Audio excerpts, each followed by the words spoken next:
Good afternoon. I'm Zoe Chipalla with 23 WIFR. We're live in the newsroom to give you the latest update on a series of accidents and pileups that shut down traffic on Interstate 39 and 90 between Janesville and Beloit. This has been a story that we've been following for the past couple of hours.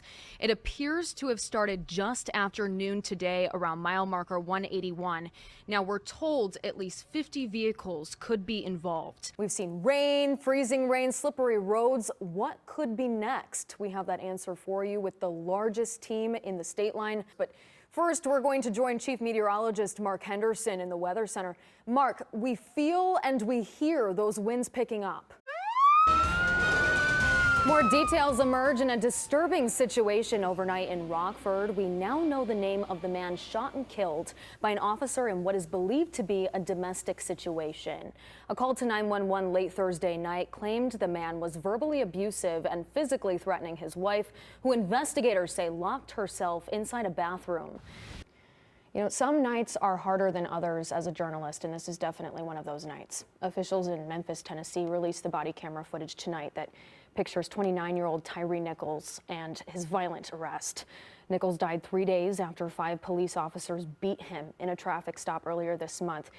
We've chosen not to air this body camera footage on tonight's newscast. It's a really difficult story for you to hear, and it's a really difficult one for us to tell.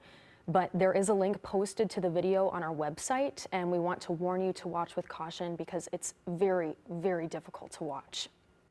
More details emerge in the story about a dead man's body that went missing from a funeral van stolen out of Rockford over the weekend. Tonight, we learn who he is. 23 News also speaks with his family members who express outrage at the funeral home.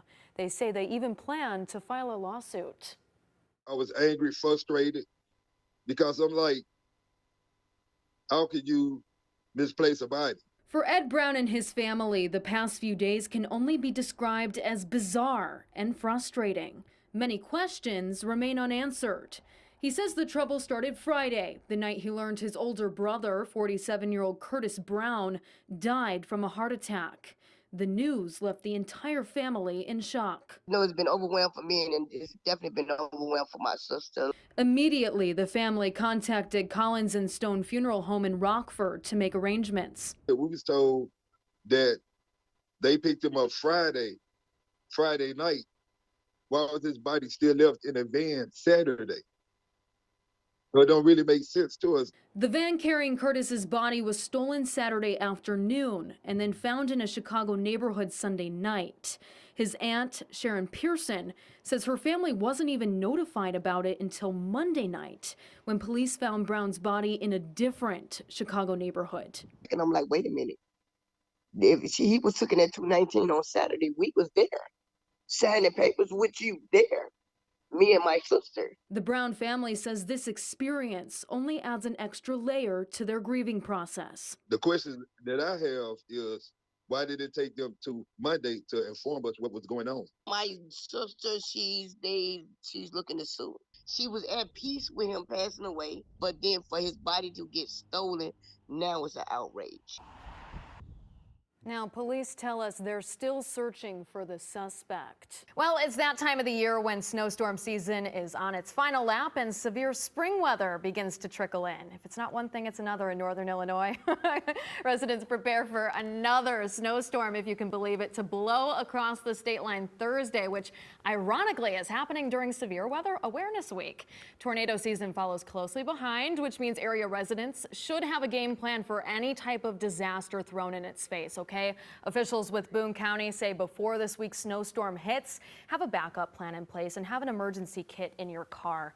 As many of us get ready to celebrate the 4th of July next week, several parents fire off questions about whether they should allow their kids to light fireworks. Here's a pretty corny story for you, okay? Corny story, okay. Yes. With crisp air around the corner, nothing says fall like wandering around a corn maze. Yeah, you're exactly right. And one Georgia man took that maze on his property to celebrate 2 sports teams. So Jim Steed started growing this corn maze back in the summer. And he gets special corn that survives the heat after many months of working on this maze. Look at this drone shot. You could see what team he celebrates. Oh, and Is it the Bears? No, the Braves. That's okay. And Georgia. I'm kidding you. The maze celebrates the championships of both the Atlanta Braves and the Georgia Bulldogs. So, you just step in. We're having some difficulty. Okay. There we go. It's a little weird. Hey, that's how it goes. Anyway, so we have an interesting story to tell you, okay? So 75 miles from Chicago, a world record attempt is underway. Not on the ground, but in the air. Skydiving is in my cup of tea one day. too. Or on my bucket list, I should say. Jinx. 80s. All right, thanks for bearing with us tonight. Have a good night.